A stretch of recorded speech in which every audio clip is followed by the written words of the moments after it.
Okay, everybody, Sean Fury here again with Sean Fury's Hero Training School, continuing our hero training series today. And we're talking about dominator hierarchies or life exploitation systems.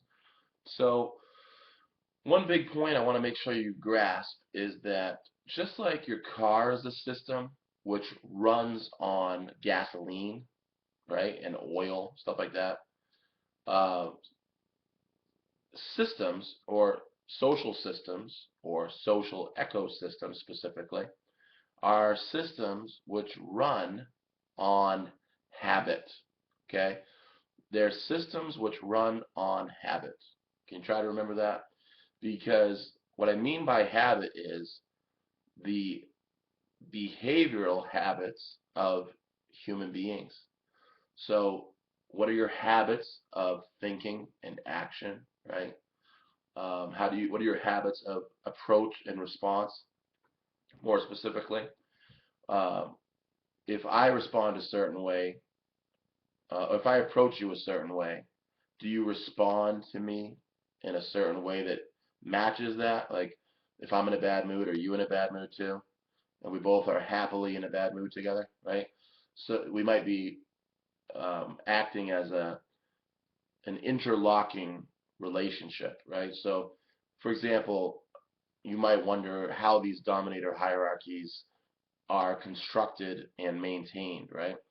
So first, the dominator hierarchy, once again, is a social ecosystem or environment, a social environment in which the people or the social group structure is structured in a way that is top down. It's vertical as opposed to horizontal, which we'll be getting into, and that's the good kind. The vertical ones are oppressive. It's the guy at the top or the lady at the top is dominating everyone beneath them through threats of coercion, threatening and intimidating gestures, coercive acts, um, fear mongering, trying to make you afraid so that you'll, or trying to make you feel guilty, like you're a criminal all the time for just being human and wanting to get your needs met. Like a lot of companies do this. They want to point out every little bad thing you ever have done at the company, so that when it comes time to give you a raise, they can go, look, we can't give you this 3 cent raise on your paycheck because you came in late during wintertime 30 times, and the truth was you had called ahead. I know that's happened to me. You call, you get permission. People tell you it's okay to be late because it's winter and you live an hour and a half away, but not really, right? They're going to keep on docking that. That's a very oppressive environment and not conducive to psychological well-being and flourishing when people are always trying to do that whole fault finding thing and try to prove how bad you are, especially the more you start to excel, right?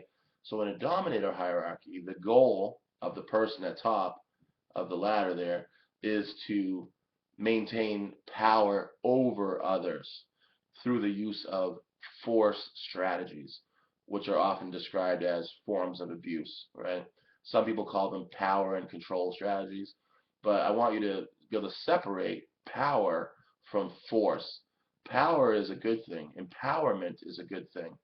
Force is a destructive way of using power. We don't want to be forceful. We do want to be powerful, right? So, uh, who constructs these social environments? What does the social group structure look like if I walked into a room? So, what you would see if you could recognize people's patterns of action, you know how like guys in that movie, The Matrix, they could see all the code on the screen.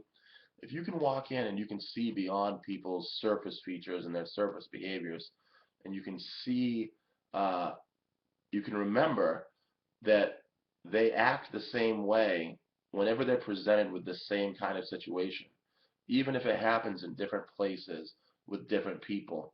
Whenever someone acts like a bully, this person always turns and walks the other way and lets you take the brunt of it. Or every time a bully walks in, this person always tries to take care of the bully and leaves you screwed over, right, in the background. Or every time someone comes over and they see you, an empowered person achieving goals, they try to bully you and destroy your success. They might have a habit, right? More on that.